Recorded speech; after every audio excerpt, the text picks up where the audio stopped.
I'm turning then to the position that prevails after judgment. Well, after judgment, the new rule, and I think LexisNexis has done this deliberately, it's right in the middle of the pack. Your book falls open on this. 3617 is the old 3614.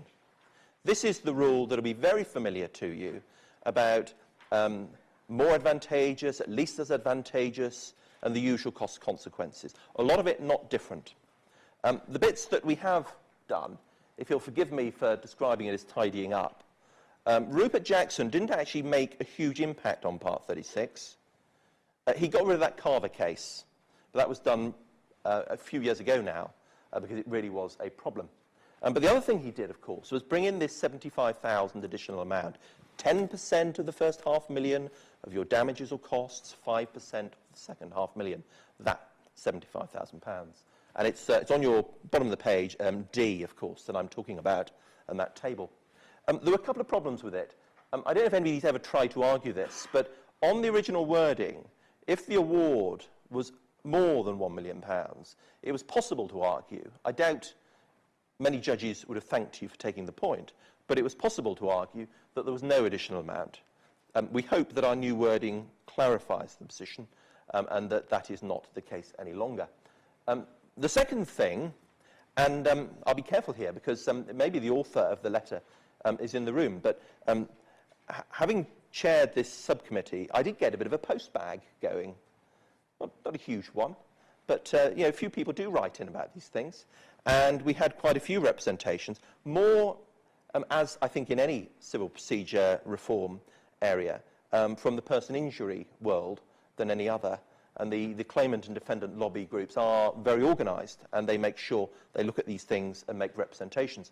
But the suggestion was made to me that we ought to be clarifying in this rule that you ought to be able to get the £75,000 for each offer you make. I stopped to think about this. You can make a Part 36 offer, let's take the PI example, on primary liability, on contributory negligence, on causation, on general damages, on past loss, on future loss, on interest. You could get quite a lot of bonus money, couldn't you, if that was a good argument. So I'm afraid the gentleman who sent me that letter simply caused me to try and make sure that it didn't happen. And if you look at D, I think it's a bit belt and braces, actually, when I look back at our wording. We say, provided the case has been decided, so this is only at the end of the case. It won't happen at the split trial stage that you get your 75,000. Provided the case has been decided and there's not been a previous order under this subparagraph, perhaps that really is belt and braces. There probably couldn't be, could there? Provided those things, then you can get this additional uplift. The other thing we've done, which might be close to home for LexisNexis, this case from 2014, Mr. Justice Warby had an injunction application before him, and it was pleaded in the alternative that the claimant should be entitled to damages in lieu of that injunction. And so at the end of the case, when the judge granted the injunction, and then the company was able to show the Part 36 offer that they had made, suggesting that they should get this injunctive relief, the other side argued, well, this wasn't actually a monetary claim, because there was a claim in the alternative for damages in lieu. Therefore, it's 10% of the award. Oh, they got the injunction instead. That's nothing. Good argument. It runs on the old wording. But Mr. Justice Warby had none of it. And we hope that the wording that we now use in D will stop that. It's 10% and then 5%, the reducing percentages, on the sum awarded to the court, or where there's no monetary award, the relevant percentage of costs.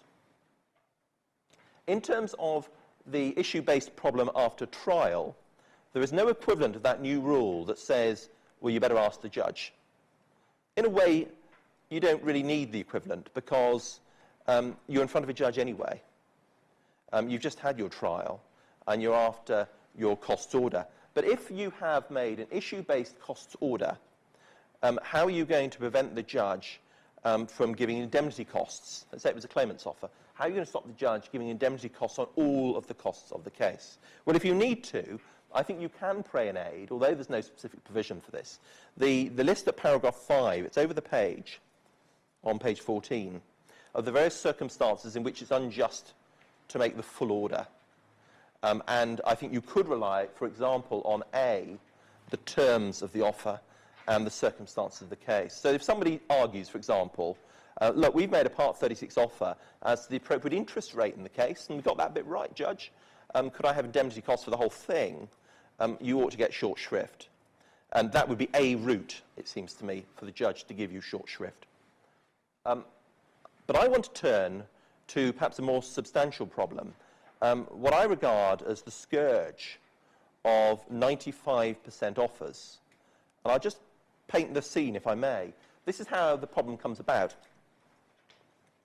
In a case called A, B, and C and D, before Mr. Justice Henderson in the Chancery Division, somebody made, as a claimant, a 100% offer. And at the end of the case, they jumped up and said, Judge, here's the offer we made, and the judgment in our favour is at least as advantageous as that offer. Could we have indemnity costs, please? He said no, thankfully. He said this wasn't an offer at all. This was a demand for capitulation. He said an offer implied give and take, and that was not evident in the case. And therefore, 100% offers don't work. I think the depressing thing is that after Huck and Robson, arguably 95% does work. It was a person injury case. There was a 95% offer made by the claimant in a case that was not obviously open and shut. And when the claimant won, they took the judge to the offer, and the judge said, no, you're not going to get your indemnity costs. And he reasoned as follows. He said this discount was derisory. He said it would inevitably be rejected. And as a result, he refused. Well, the thing went to the Court of Appeal, and Lord Justice Jonathan Parker, it got off to a good start. He gave the first judgment, and he was with the judge below. And slightly unusually, his is the main judgment in the case. But then Tuckey and Sheeman got to work.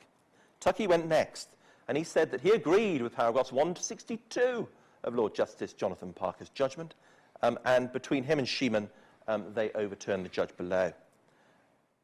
Now, they had a way in. Unfortunately, the judge had focused on whether or not it was inevitably going to be rejected, rather than the true test under the rules, namely whether or not the usual cost order is unjust. So he approached it, unfortunately, on the wrong basis. He'd also got carried away with the idea that 95-5 was never going to be a split that a judge would order. Again, irrelevant, really, to the exercise he had in mind. And that, I think, gave them the way in, and Tuckey and Sheeman found that it was not unjust to order indemnity costs against that defendant.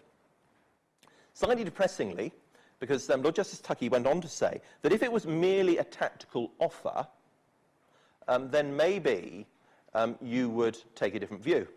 But he gives an example of what he meant. He said, if it were, for example, a 99.9% offer, then maybe it would be right to take a different approach, which leads me to this case. You won't find it in the law reports on costs. There's a transcript available on all the usual places of the Court of Appeal's judgment in this case, but it's not reported on costs. I know about it because I was in it. This was a case in Manchester where it was a contract case, and the contract effectively provided the price. So there was never going to be a quantum dispute in the case. The only issue was the proper construction of the contract and whether or not we owed the money or not. And what the judge at first instance found was that he found against us on that construction point. A 95% offer had been made, and he ordered indemnity costs. Now, it really was a point that could go either way, because in the Court of Appeal, they allowed our substantive appeal. But they weren't even interested in hearing the Part 36 argument. The oddity of it is that it's sort of why I'm standing here today, because after this decision, I decided to make an application to join the Rule Committee.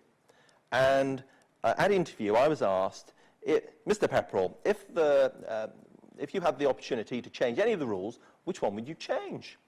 And I gave a little presentation about all of this and said why I thought it was wrong. And it was quite odd a few years later to be asked to chair the subcommittee and to introduce a rule that arguably has that effect. It's top of page 14. Para 5 is that list of factors that you can take into account if it's unjust, to see if it's unjust, and the new one is E, whether the offer was genuine, a genuine attempt to settle the proceedings. I anticipate that we might come back to this later, but that is the attempt to stop the Huck and Robson problem. We'll have to see how that plays out.